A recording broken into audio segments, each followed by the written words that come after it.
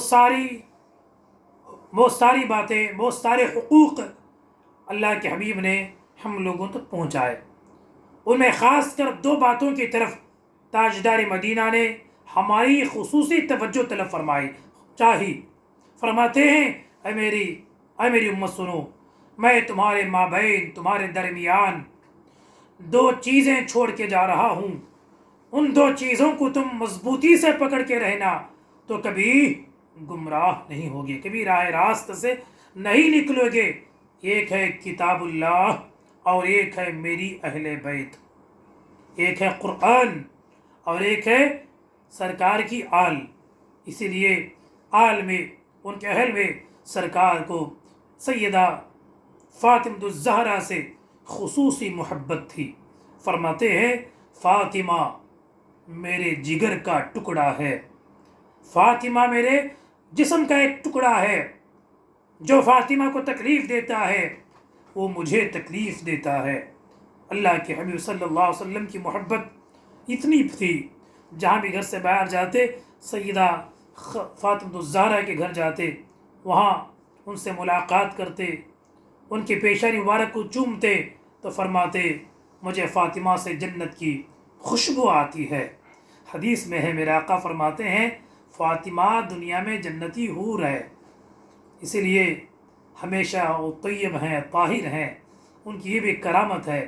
جس طرح عورتوں کا حیض و نفاس ہوتا ہے، پیریڈس ہوتے ہیں، یمسی ہوتا ہے، کتاب میں لکھا ہے، یہ ساری چیزوں سے سیدہ فاطمۃ الزہرا رضی اللہ تعالیٰ عنہ پاک تھی۔ آج کل ڈاکٹر کہتے ہیں نا، اولاد ہونے کے لیے، صاحب اولاد بننے کے لیے پیریڈس کا صحیح ہونا ضروری ہے، طب کا ایک مسئلہ ہے، لیکن اس کے بغیر سیدہ خاتون جنت نے الحمدللہ 5 بچوں کی والد محترمہ ہے۔ بہرکیف آئندہ وہ سب گفتگو آپ سنیں گے۔ سرکار کتنی محبت فرماتے ہیں۔ جب سرکار صلی اللہ علیہ وسلم آخری وقت ہے، تمام ازواج مطہرات سرکار کے سامنے بیٹھے ہوئے ہیں، سب ہیں، عائشہ بھی ہیں، میمونہ بھی ہیں، حفصہ بھی ہیں، سرکار کے تمام ازواج پاک سرکار کے سامنے بیٹھی ہوئی ہیں۔ اتنے میں سیدہ طیبہ طاہرہ خاتون جنت فاطمۃ الزہرا رضی اللہ تبارک و تعالی عنہا گھر کے اندر آتی ہیں تو سرکار خوشی کا اظہار فرماتے ہیں، خوشی سے کا اظہار فرماتے ہیں اور اپنے پاس بلاتے ہیں، اپنے پاس بلاتے ہیں، کچھ راز کی باتیں، سیکریٹ باتیں ان سے شیئر کرتے ہیں۔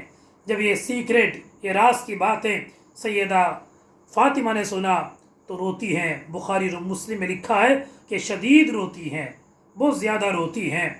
سیدہ جب روتی ہیں، سرکار اور قریب بلاتے ہیں، پھر کچھ راز کی بات بتاتے ہیں تو ہنسنا شروع کرتی ہیں، مسکراتا شروع کرتی ہیں۔ جب یہ منظر ختم ہوا، ام المومنین سیدہ عائشہ صدیقہ سے رہا نہیں جاتا ہے، انہوں نے پوچھا، ہم اتنے ازواج ہیں، اس کے باوجود اتنی محبت فرماتے ہیں، اتنا پیار کا اظہار فرماتے ہیں، راز کی بات سارے ازواج کو چھوڑ کے صرف فاطمہ کو بتا رہے ہیں۔ تو فاطمہ سے سوال کرتی ہے، اے فاطمہ، تمہاری شان پہ ہم قربان جائیں، بتائیے سرکار نے کیا کہا ہے؟ آئے فاطمہ فرماتی ہیں، اے ام المومنین، سرکار راز کی بات بتائے ہیں، میں اب نہیں بتاؤں گی، راز کو راز میں رہنے دو۔ وہ بات آئی، گزر گئی۔ جب سرکار کا ظاہری طور پہ وصال ہوتا ہے، یہ بات ہمیشہ ام المومنین کے دل میں محسوس ہوتی رہی، کبھی موقع ملے تو یہ راز پوچھوں، کبھی موقع ملے تو یہ میں کیا سرکار نے بتایا ہے اس کو میں معلوم کروں، تحقیق کروں۔ چنانچہ ایک دفعہ پوچھتی ہیں، اے فاطمہ، آج تو سرکار پردہ فرما چکے ہیں، اب تو بتاؤ وہ راز کیا ہے، وہ سیکریٹ کیا ہے، وہ خاص بات کیا ہے جسے آپ نے سن کر بے قراری کے ساتھ روئی تھی اور ایک بات سن کے ہنسا تھا۔ سیدہ خاتون جنت فاطمۃ الزہرا رضی اللہ تعالی عنہا ارشاد فرماتی ہیں، میرے سرکار پہلے مجھے قریب بلا کے کہتے ہیں، اے فاطمہ، ہر سال جبرائیل میرے پاس رمضان شریف میں آ کے قرآن سناتے ہیں، ہر سال رمضان میں 1 مرتبہ قرآن سناتے ہیں، اور اس بار رمضان میں 2 مرتبہ سنایا ہے، اس بار رمضان میں 2 مرتبہ قرآن سنایا ہے۔ تو مجھے لگ رہا ہے کہ میں آئندہ سال نہ رہوں گا، مجھے محسوس ہو رہا ہے کہ آئندہ سال میں نہیں رہوں گا۔ جب مجھے سرکار نے اپنی موت کے بارے میں اطلاع دی تو مجھے زار و قطع رونا آیا، میرا کیا ہوگا؟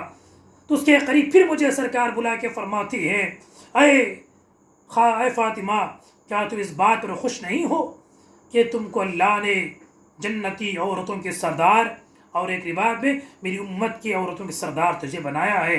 اور آگے فرماتے ہیں، میرے بعد سب سے پہلے تم سے، میرے اہل بیت میں سب سے پہلے تم میری ملاقات کرنے والی ہو۔ جب سرکار نے فرمایا کہ وصال کے بعد میں سب سے پہلے ملوں گی تو میں سرکار کے اس انعام پر میں ہنسنا شروع کی تھی۔